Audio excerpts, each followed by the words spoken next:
Hey, what's up, everybody? It's been a long time for most of you, probably. My fifth graders are stuck with me every single day, though, so they're kind of used to hearing me ramble on about this topic. If you guys look, I made up this little slideshow because recently I've had lots of time on my hands, doing lots of different research, and although will try not to get very political, I really want to talk to you guys about climate change. Now, you guys can look right here, our wonderful little title. Why the heck do I care? All right, why do you care? Well, your generation, I'm talking like our middle school kids, teachers, I'm going to exclude you for right now. All right, but your generation is the one that's going to have to deal with this. Okay? The reason you all should care is because it's going to affect the rest of your lives. Whether that be when you're 30, 40, 50, if you guys ever have kids or adopt kids or anything like that, they're the ones that are going to have to experience this stuff. Okay? So this is for you, kind of more importantly, in my mind, because I'm going to be selfish with this, that right there is the reason why I'm going to talk to you about this today. All right? I don't want this little girl, this is my daughter, by the way. I don't want this little girl not having certain opportunities because my generation and your teacher's generation screwed up this planet for you. All right, so it's going to be up to you guys to kind of make some changes, and I hope that that's going to start very shortly. As I kind of go through this little slideshow, teachers, I'm going to ask you to pause every once in a while and like play a video here or there. I'm not going to play the video on this because I only get 15 minutes to talk to you guys. So we're going to try to go through this as quickly as possible.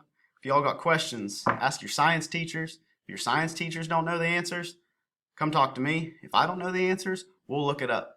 All right? Because I don't know everything. Even though lots of teachers will say they know a lot. They do know a lot, but we don't know everything. All right, so here's your introduction. What is it? My fifth grade kids have already watched this little video. And yes, it may seem kind of childish, but at the same time, I think this is a perfect explanation. So right now, teachers, if you would pause this little video, or pause me talking, thankfully, you guys will be able to watch this video with your class. It kind of gives you an introduction about what climate change is. So pause it now. All right, welcome back. So from that, basically, two most important parts that we're going to discuss today are carbon dioxide, CO2. Hopefully you've talked about it. You've definitely talked about it in my class or Mrs. Lee's class when you guys were in fifth grade, talking about photosynthesis and all that stuff. I know, big long words, carbon dioxide, and greenhouse gases. You look at this lovely picture. All right, carbon dioxide and greenhouse gases trap in some of the sun's heat, therefore warming up the planet. And then if you guys want to go back to when I was in school, this climate change or climate crisis was just called global warming. So we're going to kind of discuss some about that. All right, now, why do you care? All right, scenario one. So I just want you all to picture this. You don't have to really pay attention to my pictures. You don't even have to really watch me because that's kind of awkward anyway. Just think about this stuff. All right, so scenario one. All of the polar ice caps melt.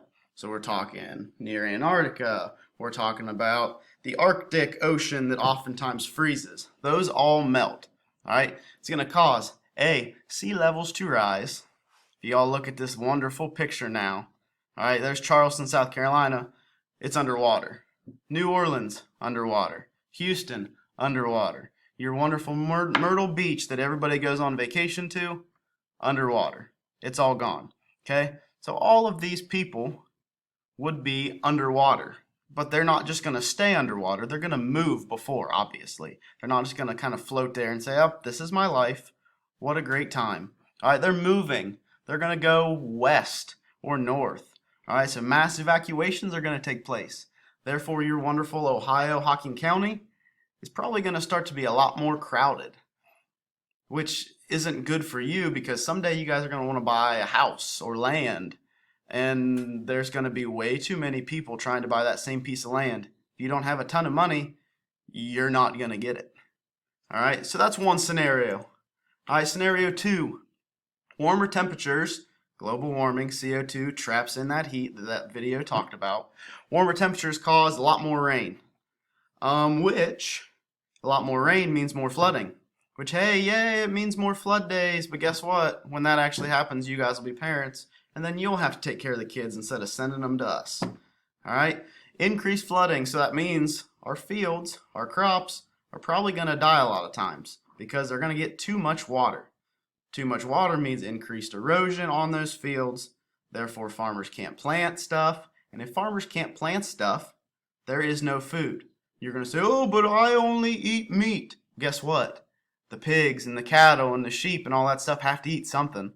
Okay, so if the farmers can't plant it, they're not going to eat it. And there are going to be food shortages all over the United States. Boom. Scenario 3. Now, this may not happen in our area because the Midwest is supposed to rain more. But we're talking out west, maybe down south. There's going to be lots and lots of drought, which if you don't know what drought is, it's going to mean there's no rain. All right, no rain is going to cause increased wildfires. If you guys have paid any attention to what's going on in California, almost every summer, the entire state seems to be on fire. All right, burning trees then put more carbon into the air, which more carbon into the air is even worse for the planet. And when these trees are getting burnt down, photosynthesis doesn't take place, so the carbon never gets trapped. If you all look at my wonderful little Smokey the Bear, only you can prevent forest fires.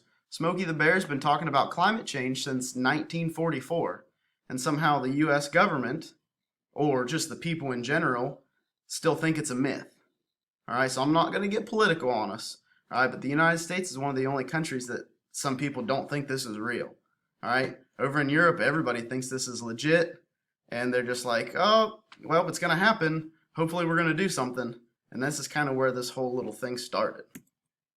Scenario 4, warmer temperatures on land and in the sea. So global warming is going to cause everything to warm up, which means our storms are going to be more violent.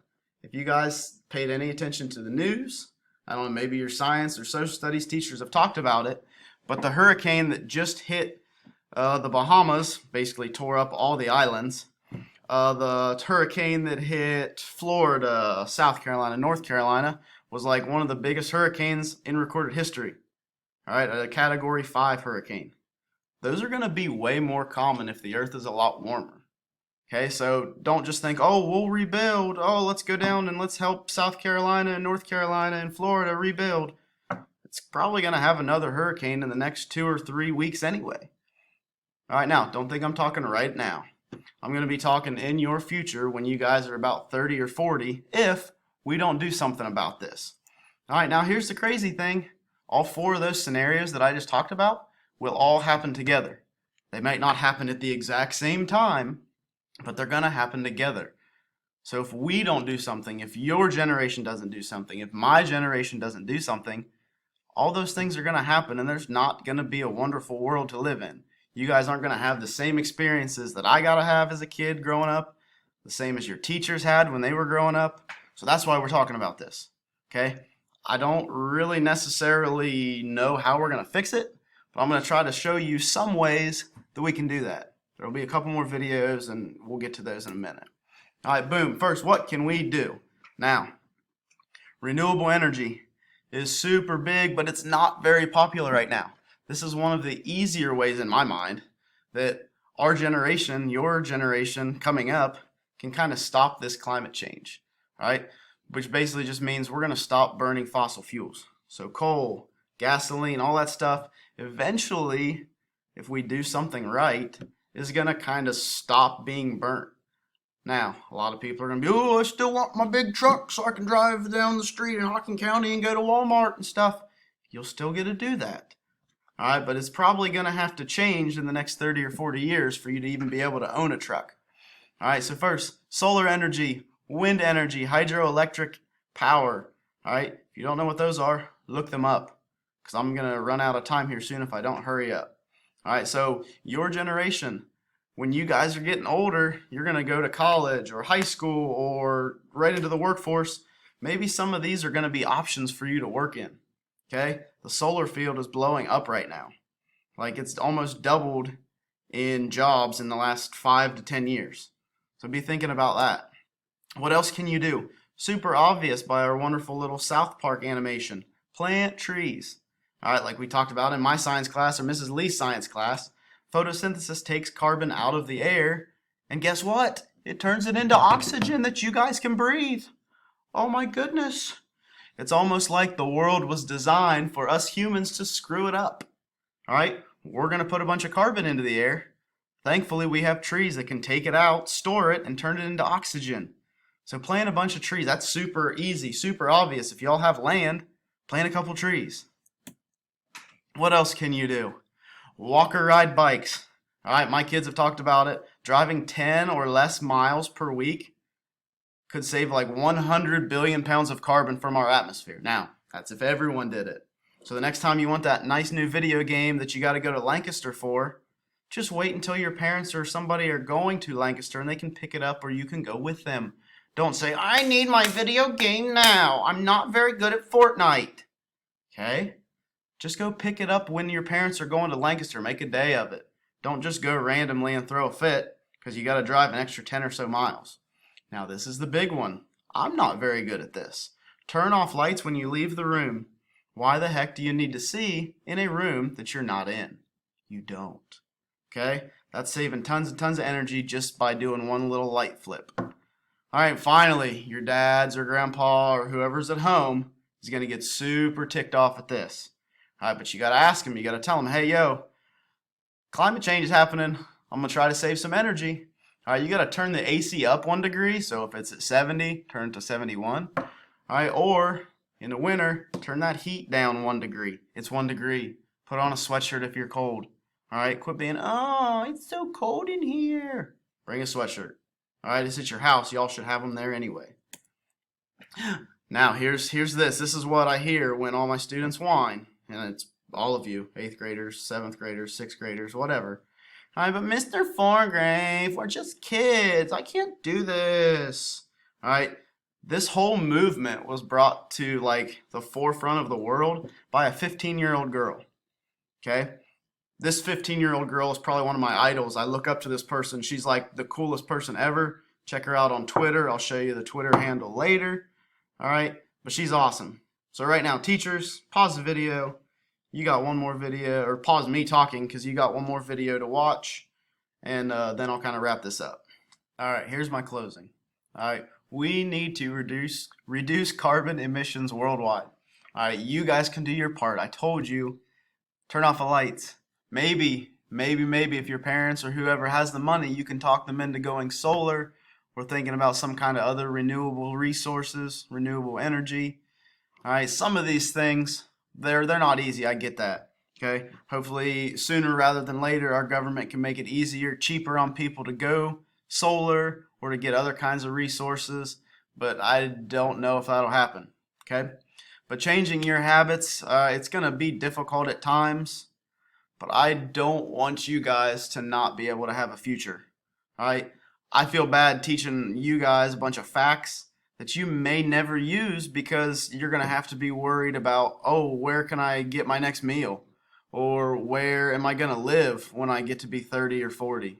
All right, there's no point in you guys learning a bunch of school stuff if there might not be a future for you. All right, and that's why this whole movement, that Greta Thunberg, that's what she talks about.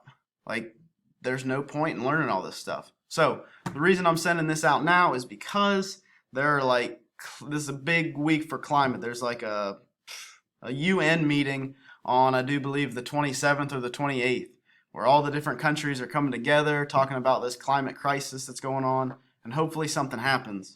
If you guys kind of look down at my last little resource, your teachers will have all these. If y'all want to watch them, you can. If you want, I can send this out to all the students. It's just other videos, websites. There's Greta's Twitter handle. You guys could also check up the hashtag Fridays for Future. All right, it's where a bunch of people worldwide, they just kind of are striking so that their politicians can start making actual change in renewable resources to kind of help your guys' future. All right, and for those of you that maybe your parents or whoever don't believe in a climate change or a climate crisis, NASA has a website, check that out. National Geographic has a website, check that out down there. All right, last thing, if you check it like my orange map over here, I got 30 seconds, I'm going fast. My orange map over here, more than 50% of the United States thinks climate change or global warming will harm somebody. But over here, they don't think it's going to ever happen to them. Okay? It's going to happen to all of us. That will be the last thing I say. Enjoy yourself. Subscribe, like my page, do all the YouTuber stuff. See ya.